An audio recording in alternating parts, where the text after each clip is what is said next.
Assalamualaikum warahmatullahi wabarakatuh. Apa kabar kalian semua, teman-teman? Semoga teman-teman dalam keadaan yang sehat walafiat dimanapun teman-teman berada ya, di tengah-tengah masih masa keadaan pandemi COVID-19 dan di masa bulan Ramadan ini juga teman-teman masih bisa menjaga kesehatan dan mudah-mudahan puasa kita selalu lancar dan diberi kemudahan oleh Allah Subhanahu wa taala. Amin amin ya rabbal alamin. Baik. Saya akan mencoba sebelum masuk ke materi, nanti ke depannya saya akan menggunakan media ini, media YouTube nanti ya. Saya akan share ke YouTube, nanti saya akan share juga ke Classroom. Kita akan sedikit mencoba inovasi pembelajaran di sisa-sisa semester genap ini. Baik, langsung aja kita masuk ke sistem atau ke materi pada pagi hari ini, yaitu materi sistem moneter. Gimana resume jurnalnya teman-teman? Apakah ada kesulitan? Nanti kalau kesulitan tinggal ini aja ya, japri ke saya bisa, atau bisa juga kita diskusi di grup WA. Baik, kita langsung aja masuk ke sistem moneter. Apa itu sistem moneter? Nah, sistem moneter ini selalu berkaitan dengan uang. Sebelum masuk, ini adalah pengertian uang. Uang ini adalah seperangkat aset ya dalam perekonomian yang digunakan oleh orang-orang secara rutin untuk membeli barang atau jasa dari orang-orang lain. Lalu ada fungsi uang. Fungsi uang itu ada 3 ya. Ada alat pertukaran, ada satuan hitung, dan penyimpan nilai. Jenis-jenis uang. Ada uang komoditas, yaitu uang yang mengandung nilai intrinsik, misalnya emas ya. Kalau teman-teman memegang emas, itu berarti teman-teman dikatakan menyimpan uang komoditas. Selanjutnya ada uang fiat, yaitu uang tanpa nilai intrinsik yang digunakan sebagai uang karena keputusan pemerintah. Ini uang yang dikeluarkan oleh keputusan pemerintah, tetapi dia tidak memiliki nilai intrinsik itu. Uang tunai yang seperti kita ketahui sebagai alat pembayaran yang kita lakukan setiap hari untuk kegiatan perekonomian ya. Lembaran kertas dan kepingan logam yang dinyatakan sebagai uang yang dipegang oleh masyarakat. Itu uang tunai. Kita membeli barang, misalnya kita membelanjakannya di Alfamart dan Indomart, itu kita menggunakan uang tunai. Lalu ada rekening giro, yaitu saldo rekening di bank yang dapat diakses oleh penyimpanannya dengan menulis cek. Jadi kalau teman-teman punya saldo rekening di bank, punya rekening di bank ya, jadi teman-teman hanya cukup menuliskan cek berapa nominalnya di cek tersebut, nanti bisa itu sebagai alat pembayaran yang sah. Jenis uang ini berdasarkan nilai. Ini ada yang bernilai penuh ya, full body money, yang merupakan uang yang nilai intrinsiknya sama dengan nilai nominal, misalnya uang logam. Tidak bernilai penuh, representatif full body money merupakan uang yang nilai intrinsiknya lebih kecil dari nilai nominalnya, seperti uang kertas. Nah, uang jenis ini sering disebut uang bertanda atau token money. Jenis uang berdasarkan kawasan, Ada uang lokal yang di suatu negara tertentu seperti rupiah itu adanya di Indonesia, lalu dolar Singapura itu di Singapura, ringgit Malaysia, baht di Thailand. Jadi rupiah itu cuma hanya beredarnya di lokal Indonesia saja, ringgit juga di Malaysia saja. Jadi itu yang namanya uang lokal. Lalu uang regional berlaku di kawasan tertentu yang lebih luas dari uang lokal ya. Misal uang euro yang berlaku di benua Eropa seperti kawasan Skandinavia, lalu Britania itu uang regional, lalu uang internasional merupakan uang yang berlaku antar negara dan menjadi standar pembayaran internasional. Contohnya US dolar, karena US dolar ini sebagai mata uang internasional. Kalau kita berpergian traveler ya ke Singapura, alangkah baiknya kita menyimpan atau membawa dolar, karena dolar pada saat ini masih menjadi nilai mata uang internasional yang diakui, karena nilai tukar dolar sendiri pun juga masih sangat besar.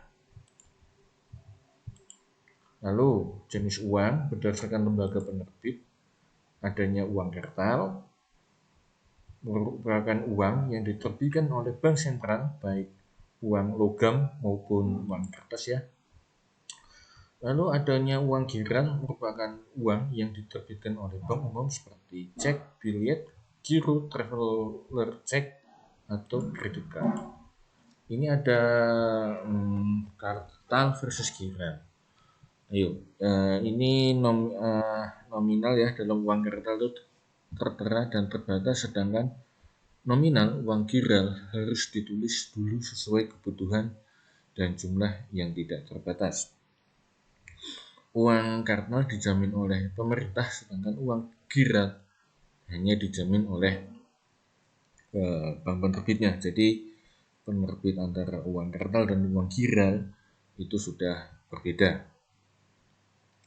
Kemudian adanya uang kartal, ada kepastian pembayaran seperti yang tertera dalam nominal uang, sedangkan uang giral belum ada kepastian pembayarannya. Ini adanya beberapa pengertian ya. Bank sentral ini institusi yang dirancang untuk mengawasi sistem perbankan dengan mengatur jumlah uang dalam perekonomian. Lalu jumlah uang beredar ini adalah jumlah uang yang tersedia dalam perekonomian. Kebijakan moneter ini adalah pengaturan jumlah uang beredar oleh para pembuat atau pemangku kebijakan di bank sentral. Bank sentral di Indonesia itu namanya Bank Indonesia, sedangkan di Amerika itu The Fed. Penggandaan uang atau money multiplier ya, karena jumlah uang yang diciptakan oleh sistem perbankan dari setiap unit cadangan bank. Ini ada perangkat kebijakan moneter, ada operasi pasar terbuka, lalu adanya cadangan minimum dan tingkat diskonto. Sifat kebijakan moneter, adanya tight money policy, kebijakan keuangan kontraktif, ya ini kebijakan mengurangi jumlah uang yang beredar, dan easy money policy atau ekspansif, yakni kebijakan menambah jumlah uang beredar. Menurut Keynes ya, Keynes ini merupakan salah satu dari 3 mazhab perekonomian, adanya klasik, adanya Keynes, dan adanya Marx. Tapi ini saya mengambil contoh yang tengah-tengahnya aja, yaitu Keynes ya. Motif-motif memegang uang kas atau uang menurut aliran Keynes, adanya motif transaksi yang dipengaruhi oleh tingkat pendapatan. Motif berjaga-jaga dipengaruhi oleh tingkat pendapatan juga. Lalu adanya motif spekulasi dipengaruhi oleh tingkat bunga. Ya, ada 3 ya kalau Keynes ya. Sedangkan kalau motif memegang uang ala klasik itu antara permintaan dan penawaran uang ini semuanya diserahkan oleh pasar. Karena pasar itu yang menentukan bagaimana penawaran dan permintaan semuanya terjadi. Atau bisa kita sebut seperti invisible hand, tangan yang tidak nampak. Sedangkan Keynes ini motif transaksi dipengaruhi oleh tingkat pendapatan. Iya, di sana pemerintah harus mengintervensi berapa besaran motif transaksi tersebut. Motif berjaga-jaga, iya. Siapa yang motif berjaga-jaga yang mengeluarkan kebijakan tersebut? Bank sentral. Bank sentralnya apa dalam di Indonesia ya? BI. BI yang mengaruhi atau dipengaruhi tingkat pendapatan suku bunga, lain-lain, itu semuanya kebijakan yang mengeluarkan siapa? Bank Indonesia. Karena Bank Indonesia ini hanya satu-satunya lembaga yang ditunjuk oleh pemerintah secara resmi oleh pemerintah untuk mengatur jumlah uang beredar, lalu mengeluarkan kebijakan tingkat suku bunga secara moneter itu berapa, kemudian terakhir motif spekulasi yang dipengaruhi oleh tingkat bunga. Lalu ini penawaran uang. Ini yakni jumlah uang beredar yang terdiri dari jumlah mata uang kartal ya dan uang giral yang ada di tangan masyarakat. Jadi bank tidak ada di sana. Uang kartal adalah yang diciptakan oleh pemerintah. Uang giral adalah uang yang diciptakan oleh bank umum karena memberikan kredit kepada nasabah. Ini ada perangkat yang dimiliki oleh bank sentral dalam mengendalikan moneter tadi. Adanya operasi pasar terbuka, syarat cadangan minimum, dan tingkat diskonto. Operasi pasar terbuka ini kegiatan transaksi di pasar uang dalam rangka operasi moneter yang dilakukan oleh Bank Indonesia dengan peserta operasi moneter. Lalu operasi pasar terbuka itu ada 2 jenis. Yang pertama ada operasi pasar terbuka absorpsi apabila dari perkiraan perhitungan likuiditas maupun indikator suku bunga di PUAB. PUAB ini pasar uang antar bank ya. Atau teman-teman jangan melesetkan itu PUBG. Beda ya. Kalau PUBG itu di dunia game, ini di dunia moneter. PUAB ini pasar uang antar bank. Pasar uang antar bank ini yang mengawasi juga Bank Sentral, Bank Indonesia.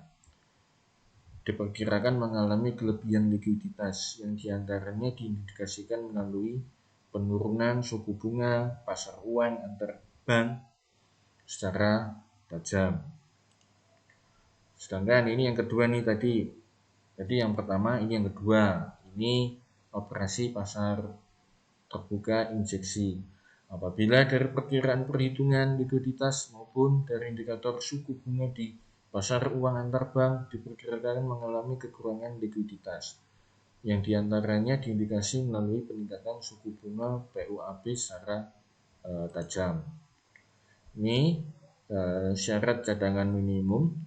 Kebijakan ini mewajibkan setiap bank mencadangkan sejumlah aktiva lancar yang besarnya adalah presentasi tertentu dari kewajiban segernya.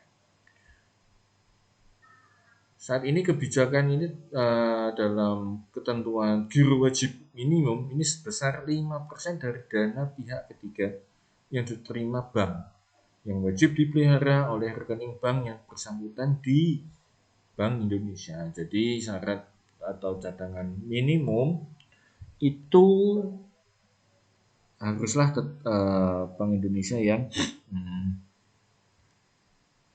mengawasinya. Kalaupun itu tidak bisa. Tingkat diskonto.